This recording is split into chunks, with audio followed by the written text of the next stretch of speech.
kalfadhigii shalay labada gole ay ku aqbaleen dalabkii dowladda imaaraadku ku doonaysay inay saldhig militari ka dhigato madaarka magaalada Berbera oo maanta TV-ga caalamiga SM News wax ka weydiiyay dareenkooda sida ay bulshada ku dhaqan magaalada Burco u arkaan ayaa waxay kaga jawaabeen dareen kala duwan. Waxa kamid ah dhalinyarada gobolka Togdheer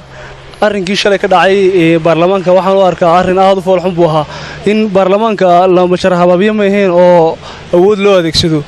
in xildhibaanada sharafta mudan ee diiday inay masiirka dadka ka taliyaan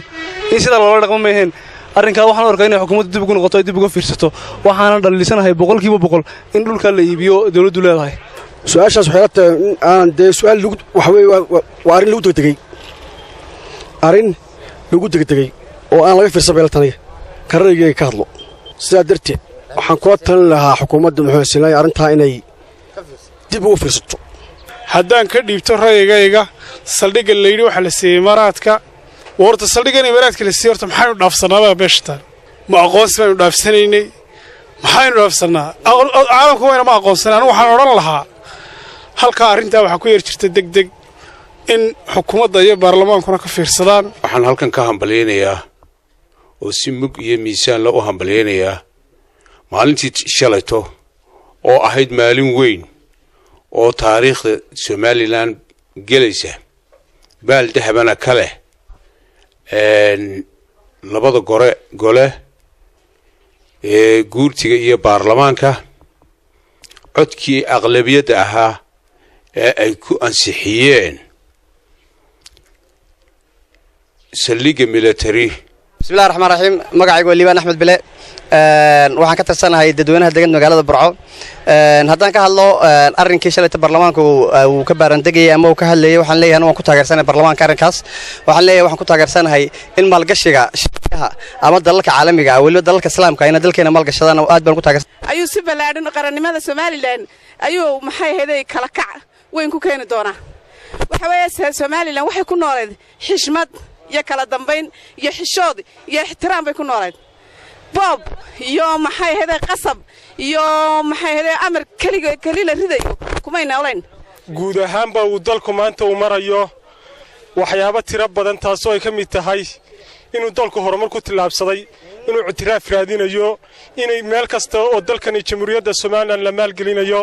saldhigga military ayaa u kooba dekada ballaaran ayaa u kooba dhalinyaro fara badan iyo mujtamac fara badan gaar ahaan magaalada Berbera ay ka heli doonaan shaqooyin. haddaan ka dhiibto aragtida ku saabsan saldhigga military laga siiyay dalka Imaaraadka waa soo dhaweynaysa sababtoo dal muslima horumar ballaaran waa laga helaya oo waxa laga helaya dashaqo kuwa gaadhay ka ganacsaday ka faa'iida Allah naga dhigana gaarsiiyadii weeyaan dhulkii meel uma hadhin rag u dhintayna aqoon u jira moodna naguma hadhin ragna naguma hadhin intii dhulkee hadhayna siilaanyo cuntaye siilaan adduunkii meel ugama hadhine habraanaha iibgeeyo la meelaan saxanaba ma hayne. bismillaahir rahmaanir rahiim anigoo iimaan diriye mare waxaan soo dhaweynayaa madaxweynuhu waxa airportka uu ka siiyay waan ku soo dhaweynaynaa. suur maxamed baa la yiraahdaa raggii dalkan soo dhigtay way dhinteen hadday ragna leeyihiin maanta de dhulkooda sidaa looma xaraasheen maantana waxa inagu soo foolay dambiga inagu soo foolay waa la arkaa meel kasta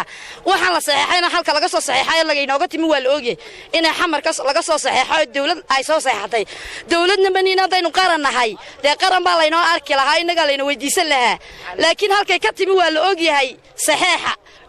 dhulka la siiyay saldhigga loo siiyay marka waxaan oran la siilaayo dhulkuuma hadhin intii kuugu dambeysay iibsatay de afarta eraya lagu qorayo ila waa la arkay inaad mid akhrinayna afarta eraya lagu qorayo lagu leeyahay ku dheer de dalkii waa lagu rogay ka qabo dadku dalka ka qabtaan dawlad ma haysan dawladii dhimatay